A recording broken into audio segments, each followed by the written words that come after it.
today wants to become a real poker player? I do. Beautiful.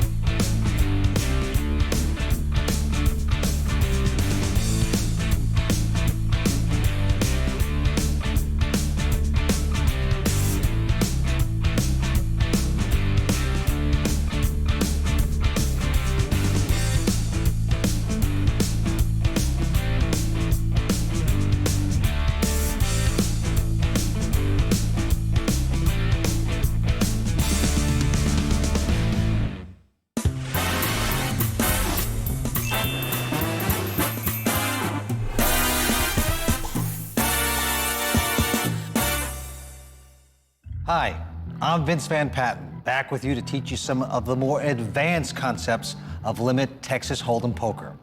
Now, as you could probably tell from the first video, the Texas Hold'em basics may be simple, yet the nuances of the game are many. I've spent my whole life playing poker and playing against the best pros in the world, but we don't want you to wait that long to become great. The Ultimate Poker Company wants you to be a great poker champion right now. So let's dive into some of the more advanced concepts of poker.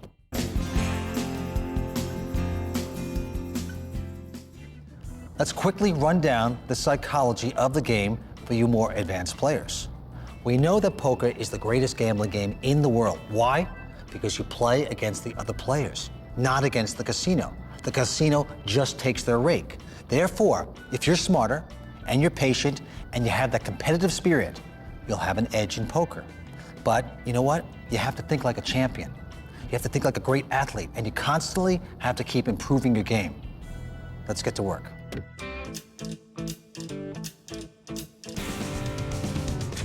I love playing poker because it's such a dynamic game of strategy. It's such a game of acting ability, mathematical ability, strategizing, psychology.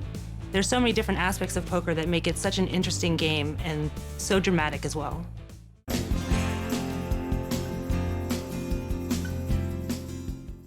About 15% of the time, one of your hold cards is going to be an ace. That's about 1 out of every 7 hands. 6 times per hour, or 50 times per 8-hour playing session, that you'll be dealt an ace with another random card. Now, it is very important that you learn to play correctly when you have an ace in your hand. If you're in a certain situation as many as 6 times per hour, and you have a chance to put as many as 4 more big bets into play each time, then you can see what an impact playing with an ace in your hand can be if you correctly play for that hourly rate. Now, here is the golden rule with playing with an ace. Every other player at the table also gets an ace 1 out of 6 hands. Only makes sense, correct? So getting an ace is no big deal. So there has to be something special about yours. Most low-limit players, they see the flop every time they have an ace in their hand. It's ridiculous. But most low-limit players are also losers, I hate to say it, in the long run. And I can tell you that this is an incorrect play, because an ace in the hand, it's not a big thing. A player who learns to play with an ace in his hand correctly, he'll have fixed a big leak in his game. So don't get too excited with this kind of hand. With an opportunity to make an expensive mistake as often as once every 6 hands, it's worth your time and effort to learn to play this hand correctly. Now, if you're one of those players who likes to play every time you see an ace at the table, you get all excited, I feel sorry for you, okay? But if you have to do that and you want to improve your game, don't do it unless your other card is a 10 or higher, or at least suited with the ace, okay? This will plug up a big leak in your game and keep you out of trouble.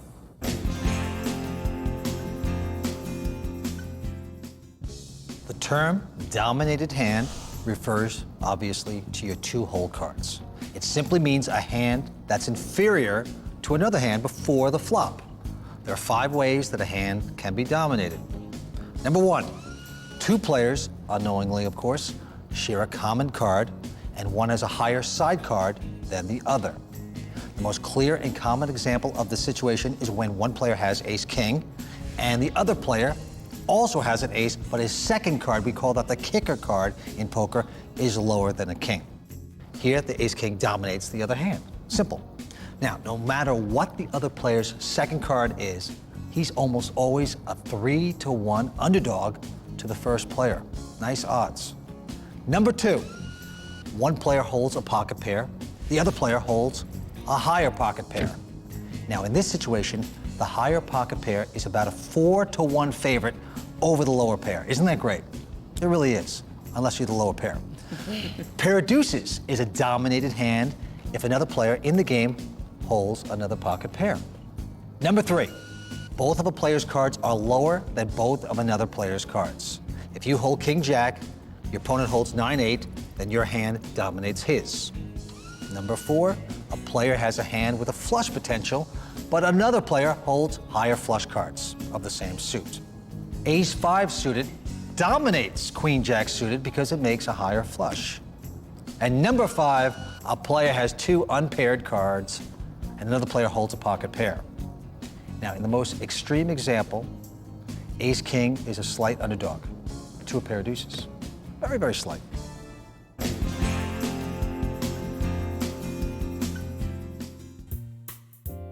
The flop is the defining moment in the hand.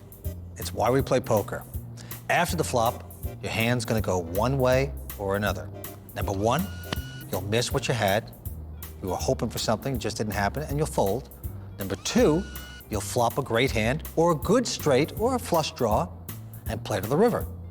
Now, to play past the flop, you should have flopped, number 1, the best hand, that would be nice. Number 2, a draw to the best hand. That's also not bad. Number 3, the probable best hand. Number 4, a draw to the probable best hand. It's parts 3 and 4 of the rule that cause differences of opinion here. I mean, you'll see various patterns of betting and raising specifically because players have different interpretations of those parts of the rule. Everybody has their own idea of what constitutes the probable best hand or draw to the probable best hand. I'll try to help you answer this question for yourself by showing you some common situations. Here's a short list of points to keep in mind when playing on the flop. Number 1, if you hold ace-king and you flop another ace or king, giving you top pair with top kicker, you should occasionally check raise on the flop. Varying your play in this way will make your hand a little less easy to read. 2, if you hold 2 big cards and the flop is 3 small cards, you should usually check and fold if there's a bet and a lot of opponents. If there's just one player to take a shot at you, then you have to consider everything you know about your opponent. Sometimes ace of clubs, queen of hearts is still the best hand, even when the flop is 8 of hearts, 5 of diamonds, and 2 of clubs. Number 3, the flop is a key point in the play of the hand. Resist the temptation to call when you actually have a hand you should fold. Mistakes made after the flop are twice as expensive as mistakes made before it. 4, if you're about to call a bet on the flop, ask yourself why folding or raising is not a better option. By now you know 5 good reasons to raise. You also know when you're likely to be holding a dominated hand. 5, if you're truly undecided about how to play your hand when you see the flop, you should usually fold if the pot is very small, and you should usually call if the pot is very large. Remember, this advice applies only to those times when you really don't know what to do. 6, if you raised before the flop and totally missed, resist the urge to continue if you have to play against a large field. Learn to check and fold, even with big cards, when it's the right thing to do. 7, if a lot of players see the flop and no one raised before it, then someone will often flop a set. That's 3 of a kind. If 8 players see the flop and it comes up 8-6-4, don't be surprised if someone shows pocket 6s at the end of the hand.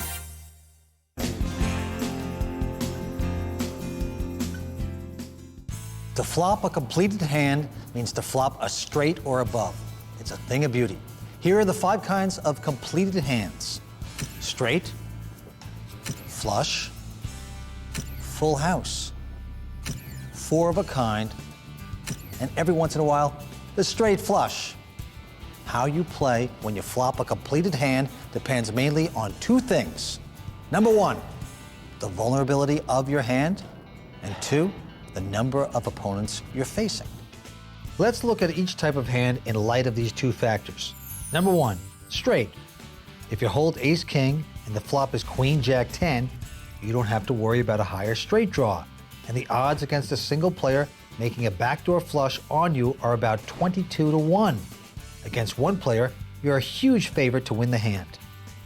If you hold 9-8 and the flop is the same, queen-jack-10, you still have a straight, but anyone holding an ace or a king will beat you if another ace or a king comes out. If there are 6 or 7 other players in the hand, someone could likely have 2 pair or 3 of a kind.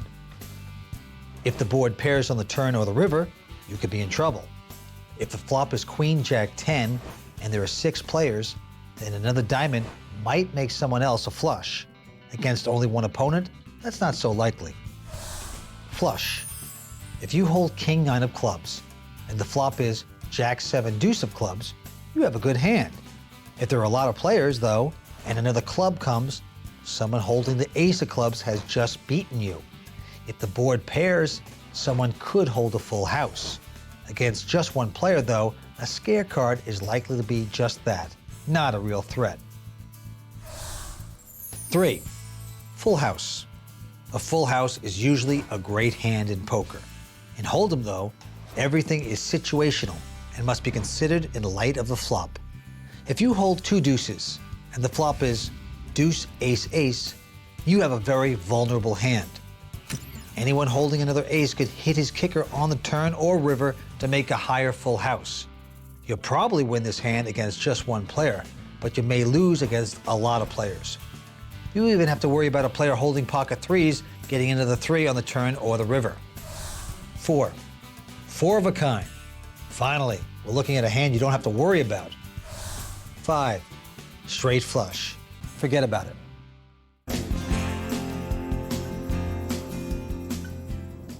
There are 2 types of flops that deserve special mention: when the flop is all of one suit and when the flop contains a pair.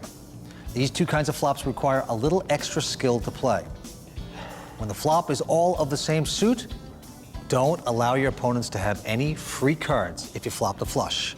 This is very important if you have a small flush, and anyone holding a flush card could beat you if the 4th flush card comes on the turn or the river. If you flop the nut flush, you're probably going to win the hand. So you might want to check on the flop to give the impression that you're drawing to a flush like everyone else. Now you can bet or even check raise on the turn. Don't forget about tells. Players who double check their hands immediately upon seeing the flop usually have exactly 1 card of that suit. What do I mean by double checking? You get your 2 cards, they look, they see the flop, there's a flush draw out there, they double check the hand, so they peek down again. That means they usually have exactly 1 card of that suit. Consider how big the pair is. The higher the pair, the more likely it is that someone has flopped 3 of a kind.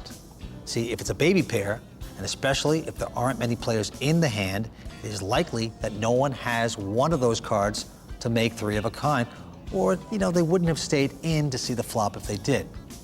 Number 2, look at the other card that came on the flop with the pair. Does it make 2 cards of the same suit or a possible straight draw? If all the 3 cards are 9 or higher, there's probably a straight draw. Number 3, if you have a pocket pair that's higher than the pair on the flop, you should play your hand carefully. You can win by having the best hand in this situation, 2 pair. If someone does have the trips, that's 3 of a kind, you can also win by getting one of your hold cards on the turn, that's 4th Street, or the river, of course, the last card. And number 4, if you have the 3 of a kind, the trips, your kicker is very important. Once again, a kicker being the 2nd card in your hand. If you get any serious action, the other player could also have trips. Now, if you think he does, it's really just a contest of the kicker. Number 5, if the pair on the flop is low and you don't think it hit anyone, you can bluff at the pot. All right, I recommend that you check on the flop and then bet it out on the turn. This keeps the pot small and it makes it easier for your opponent to fold on the turn.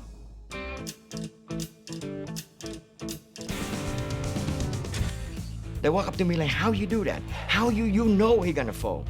That's poker, baby. That's no limit, baby. You know what I mean? You don't need no hand doing. It's just the way you read people. You know, it's just, it's fun. I love the game, baby.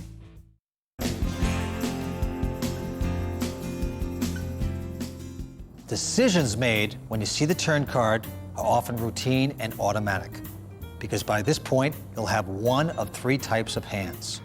Number one, weak pairs, busted draws, and any hand that's obviously beat and doesn't have the right odds to play. Number two, the probable best hand, which could be an overpair, top pair with a top kicker, or a set with a completed hand.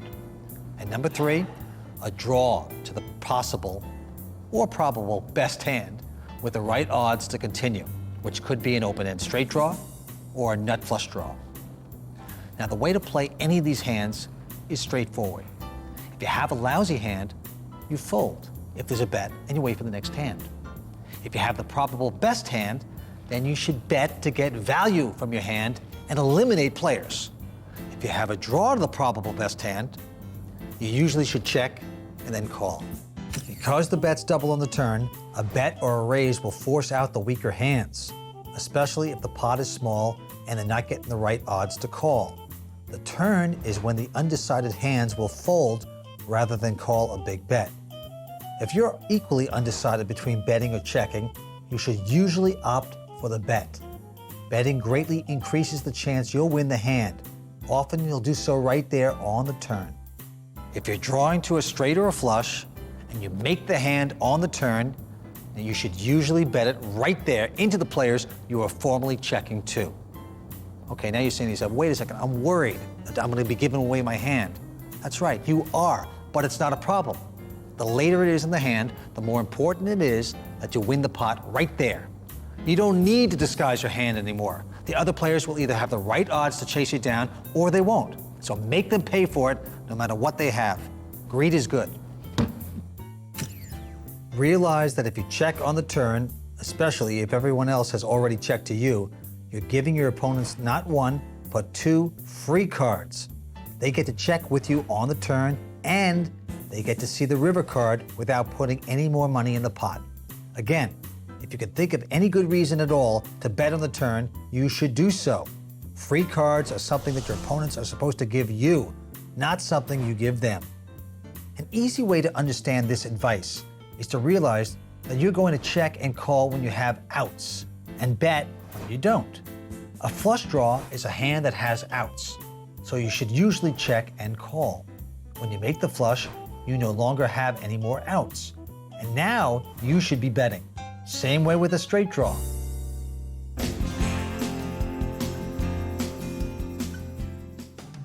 The difference between raising to take advantage of your late position and raising to steal the blinds is mainly one of intent.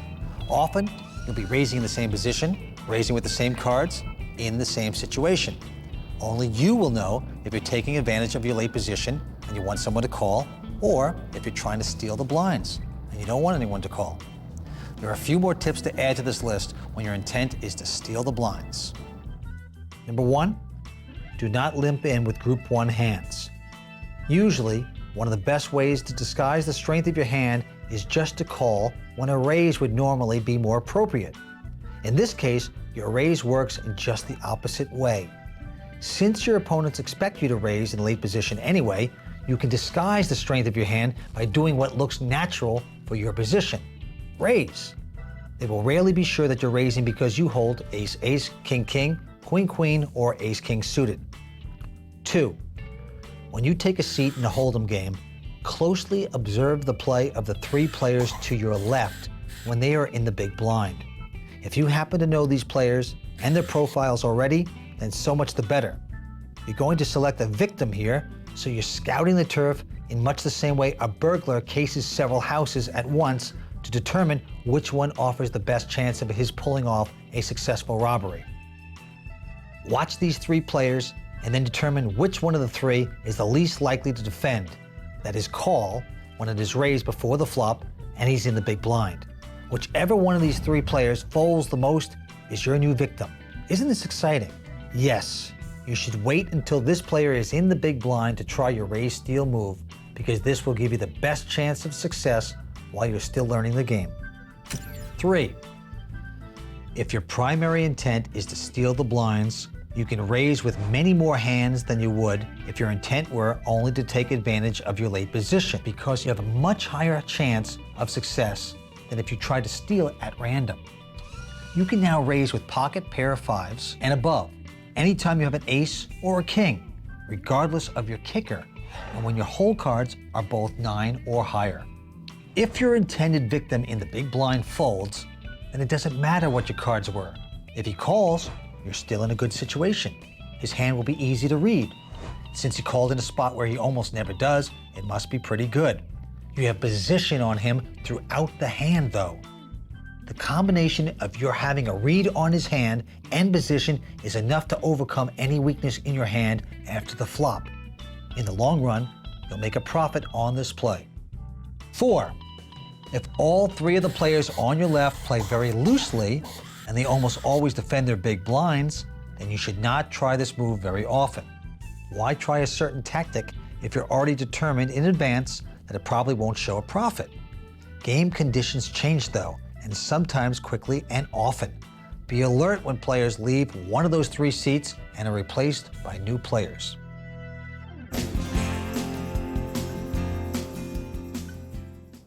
Overcalling is the term for calling a bet after another player or other players have already called that bet. Now, for the purposes of this video, we'll only be concerned with the betting and calling that takes place on the river. That's the last card. To overcall a bet on the river, there must already be a bet, and you can't be the first player to act after it. Before the action gets to you, one or more players must act on that bet for it to qualify as the subject of this discussion.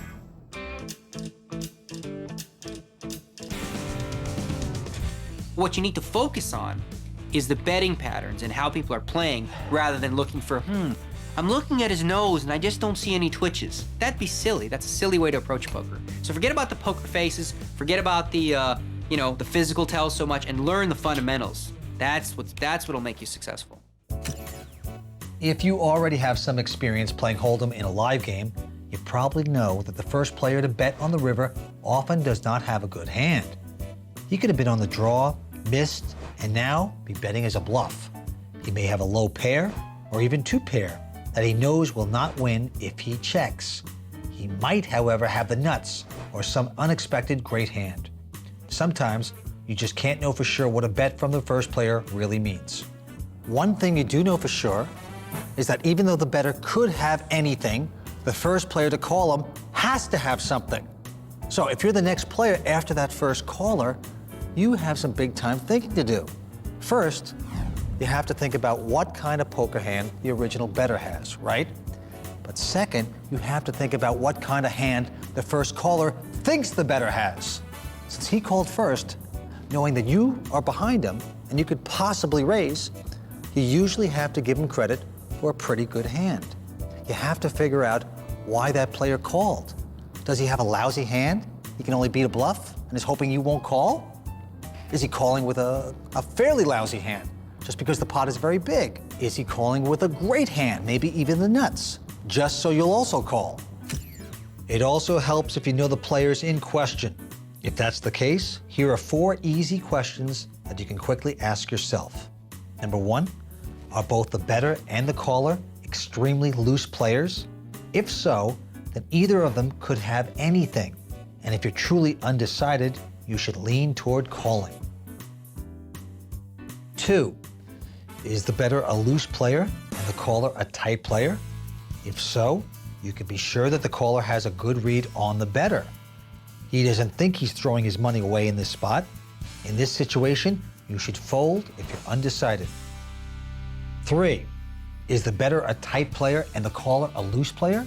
A tight player who is first to act is capable of bluffing in this spot. The loose player is capable of calling with anything in this spot. You should generally consider calling, unless you know for sure that the first player who bet just does a bluff in this spot or has a habit of checking his good hands. 4, are the bettor and caller both tight players? If so, then you'll usually need a much better than average hand to overcall. Just like playing loose is not always a bad tactic, playing tight is not always the best tactic. It's really a question of how good your opponents are. There's no substitute for knowing your opponents. If you can know only the better or the caller, not both, you would make the best decisions in the long run by knowing the caller. Because the first caller is the key player in this equation. If you recognize that the caller is a good player, he's very solid, he's experienced, especially, you think he's actually a better player than you can take advantage of that knowledge.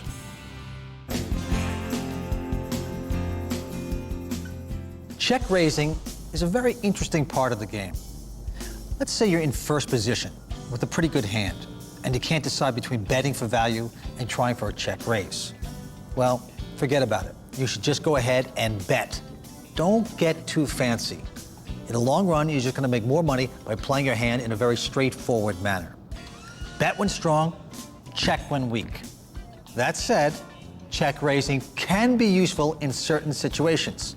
So it's very important to know how this tactic works. Check raising is designed to do one of two things.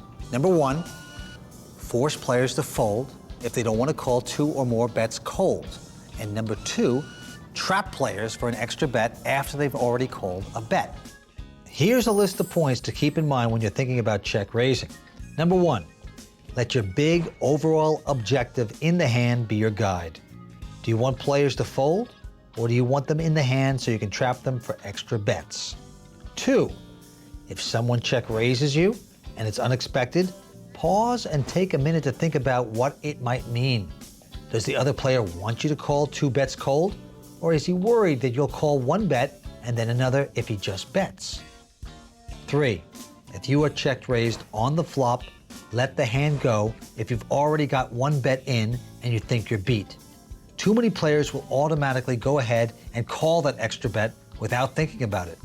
Resist the temptation to go on automatic pilot just because you want to see one more card. Players who can fold in this situation will plug a major leak in their game and add substantially to their hourly rate. 4, pay attention when there's a raise before the flop. After the flop, you may want to remember exactly where that player is sitting in relation to you. You may need him to help you with a check raise.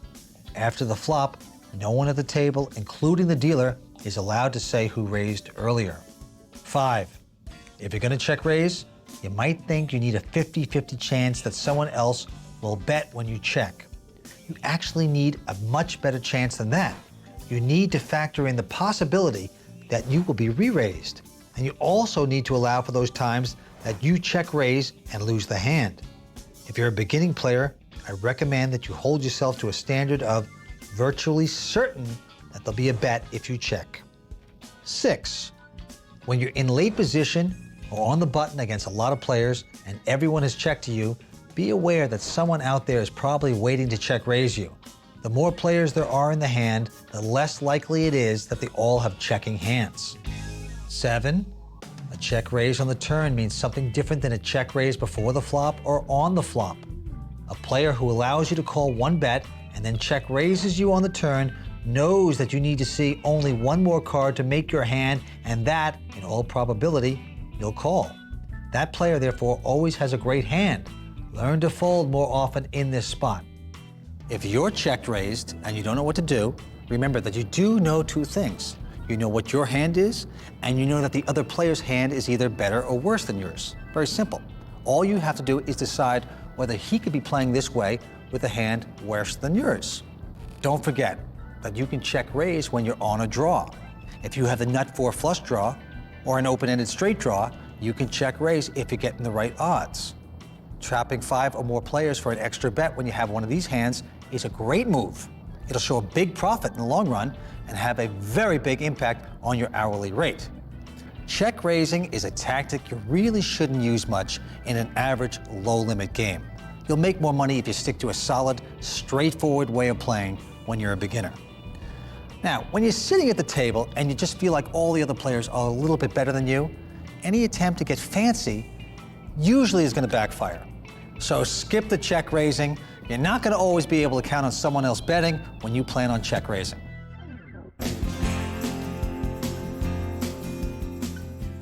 A short-handed game is one that has either 3, 4, or 5 players. If you're watching a short-handed game for the first time, it'll look like a wild and crazy mess. With the calling, their betting, their raising, it doesn't look like they make any sense at all. If you see players in a short-handed game raising all the time with questionable cards, calling with even worse cards, betting with nothing, giving their opponents no respect, and being extremely proud of their ace high or pair of fours at the end of the hand, you know you're watching a game that is full of players who are experts at short-handed play. Now, the most important thing you need to know is what the skill levels are of the players already in the game.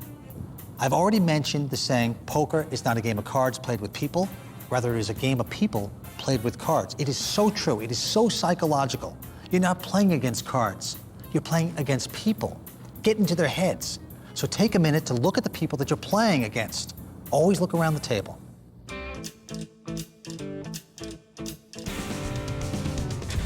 If you want to become a world champion, you got to get the tools that enable you to learn the game properly. Then you got to go out and spend the time to really learn how to play the game and put it to practice.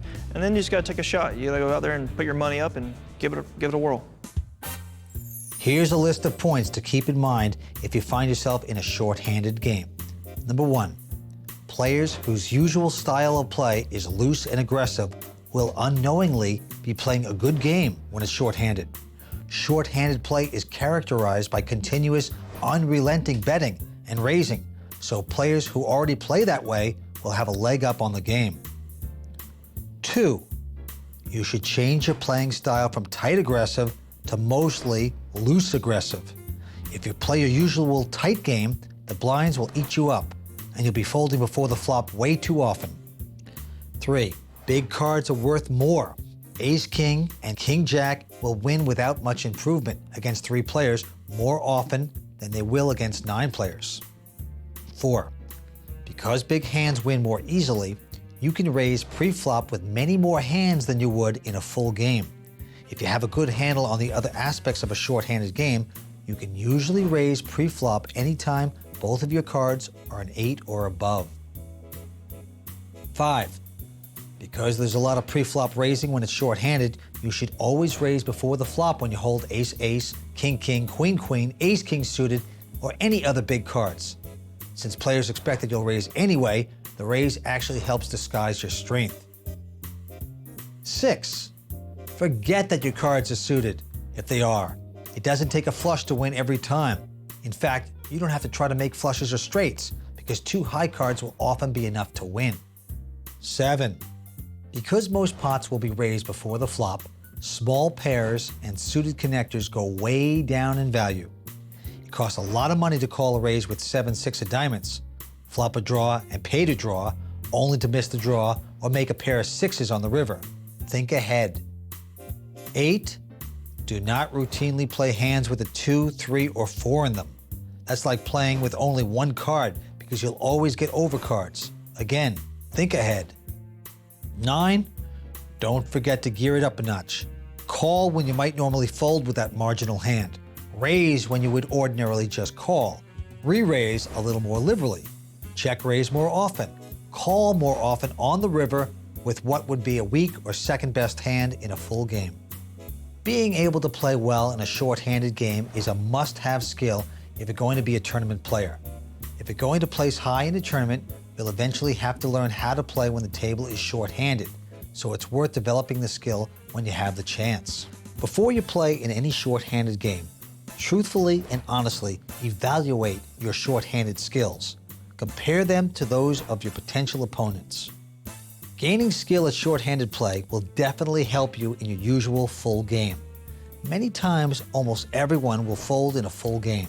At that point, it's as if you're playing short-handed, especially if you're in late position. Consider what you know about playing in late position, stealing the blinds, and reading players. Well, that covers the details that are important to the game of poker. But you know, there's so much more to the game. It's about reading and knowing people.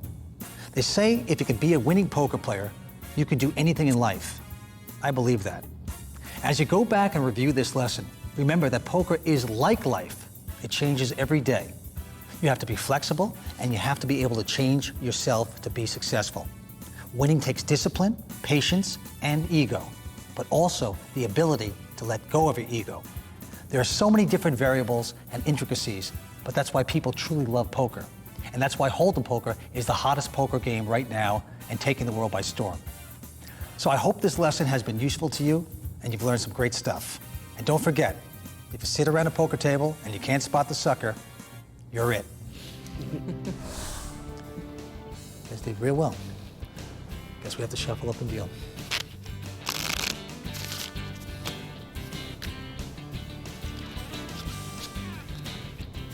I might deal myself in here. Action would be on. Nice. Okay, we're tightening up, huh? Here we go. Who's gonna raise it? All right. Yeah, you gotta laugh too at this game, right? Very good. All right, here we go.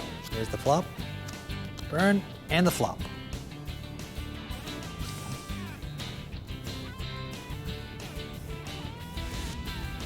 Look at this, learning quickly. She's betting right.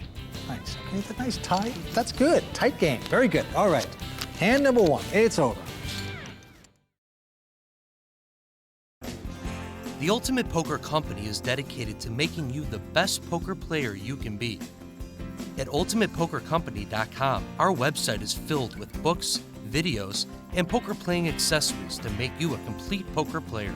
You'll also find additional tips, commentary, and information on poker tournaments and events. Log on now to www.ultimatepokercompany.com.